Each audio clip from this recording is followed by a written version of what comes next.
free labor from a lot of PPP people, and apparently from YFN Lucci too. If he can't get his ass out or beat this somehow or prove that he wasn't there, it wasn't him, he had nothing to do with it, he needs something. But if they come and they indict you, 9 times out of 10, they have all the 98% worth of shit to. Right out the pot, they go the knots. More 4 5s and 9 than the deck of cards, and they hot. Go pop a car, whip out the lot, pull up at Walnut, y'all forgot. And this is Madness. Thanks for tuning in to another episode of the Fierce Review. And in this episode, I'll actually be talking about YFN Lucci, which he turned himself in on 105 counts of racketeering. And you know where to find me at, of course, all social media platforms and podcasting platforms as well. At Madness. Instagram is Madness_official.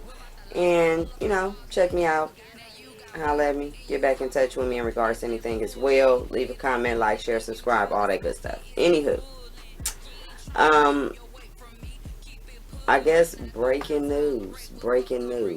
Alright, so YFN, he turned himself in to 75 pages on this 105 count indictment that in regards to racketeering and gang related charges. Now, his government name, of course, is Rayshawn Bennett. He's one of 12 men that basically they sent indictments down for altogether, who's facing gang related RICO charges as well. Now, the feds actually claim that they have evidence that there was a decade, at least a decade of blood gang activity. I guess, you know, whatever he's affiliated with or whatever he's doing, there was obviously 10 years worth of investigation going on. Whether he was there that whole 10 years or not, that's the time that they were investigating. Okay? His name actually didn't come up in the reports until February. So, and that's about the same time, you know, that little other situation happened. Which I'll get into that as well in a second to give you a little backstory on it. As you guys may or may not know, I did do a previous video on it. And I'll actually put the link in the description so you guys can go check it out. Or if you go on my page, you can check it out. YFN Lucci. When he was arrested previously this year as well, though. This will be twice in that year. Okay. But I did do a story about it. And that's where he requested a reasonable bond. So he turned himself in on felony murder. And at that time, he had a murder warrant in Atlanta, Georgia, in about January in relation to the homicide of James Adams. There was a drive-by shooting in which Adams was shot in the head, and then Lucci was apparently driving, or he was in the vehicle, supposedly or allegedly at that time. So there was a 911 call to match as well, which is a lot, is basically a little bit more descriptive as far as the scene, so you can kind of, if you want to know what the scene was like, for those of you that have not heard it, it is being played publicly, or was at that time, so I'm sure you can still find it. Okay. Now, in regards to this case, though, he actually, Atlanta's 11 Alive News, rather, they revealed a music video for Lucci's track Shine On. Is of interest. We know when we do that, of interest, right? Of interest means it's part of your discovery pack. 9 times out of 10. Don't shoot the messenger. I'm just telling you what of interest mean. Of interest mean they got something. Okay. And that video is probably got some details in it that go along or corroborate what's going on with the investigation that they have with this current situation here. Okay, so they also believe that the 12 men, including him, is connected to the 13th Avenue Bloodhound gangs out of Miami. So, if he is or isn't, I don't know, but the 12 men, including him, is supposed to be believed to allegedly be connected to this blood gang, and therefore this is where the indictments are stemming from, whatever's been going on there. Lucci's name, like I said, didn't come up until February of 2020, which is last year. So during that time is when, I guess, pretty much at the same time that the other charges came from the other guy that he just recently went to jail for and requested that reasonable bond.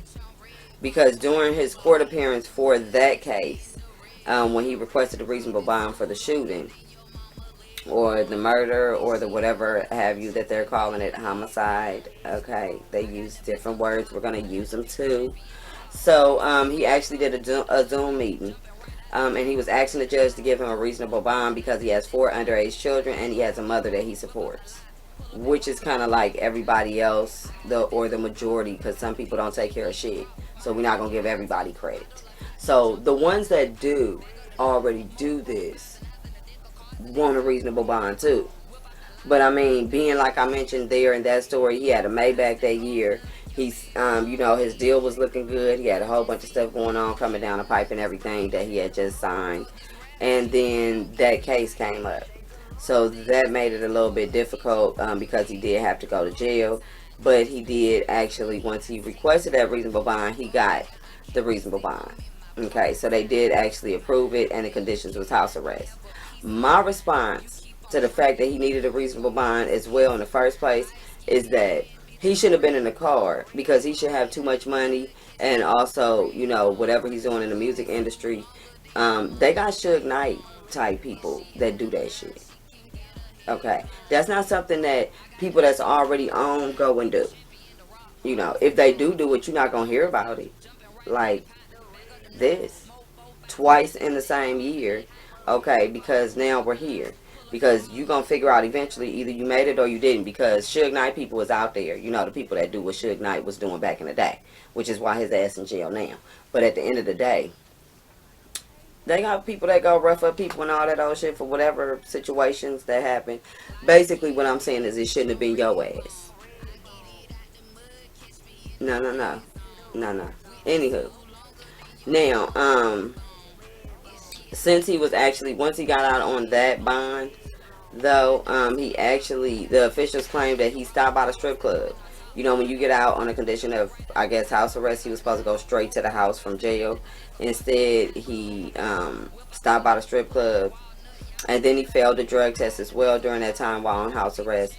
And then there's also some kind of evidence of him tampering with his ankle monitor as well during that time, which that's supposed to be part of the investigation also.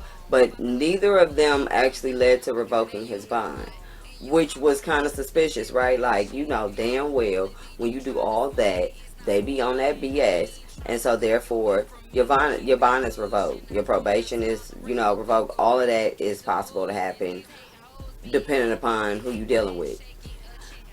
Being that this is a little different case, it got a little bit of weight to it, you know what I'm saying? Things went a little different.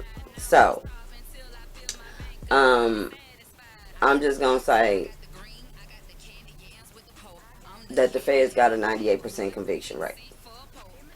Like a more DNA test. Like certified. Like they're not going to, the reason they waited 10 years and built up 10 years of information for the case is because they want to make sure when they do come for your ass, because the feds gonna let you go do it.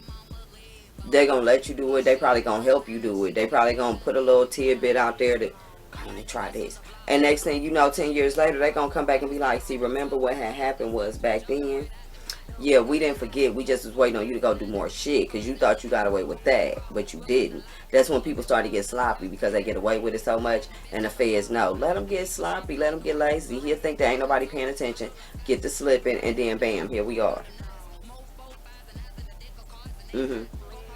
So, all the evidence of the last 10 years for this good old Rico case with this gang information here that's come down over this 10 years worth of 10-year case that they've been building. I mean, for 12 men.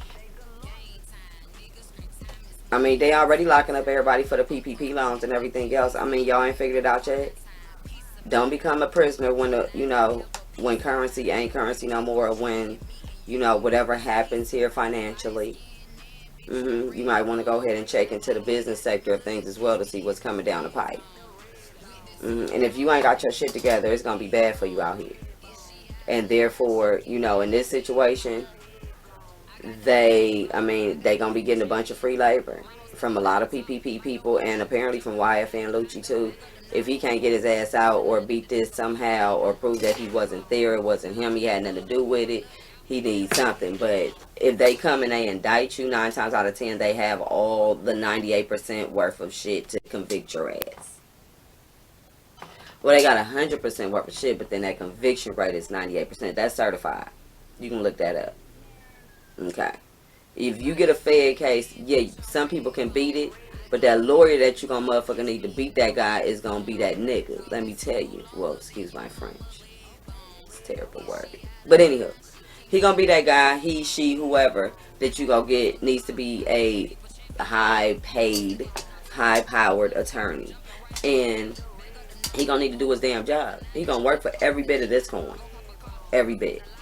And apparently he already has a lawyer. He has a high-powered attorney that's going to be working this case. Because he did actually, like I said, go and turn himself in. So in this instance, we'll find out. But I mean, it's not looking good, bruh. 2 times in the same year. You know, one is a murder case, one is a RICO case. That shit is looking all bad. And this is Lala Madness. Thanks for tuning in to another episode of the Fierce Review.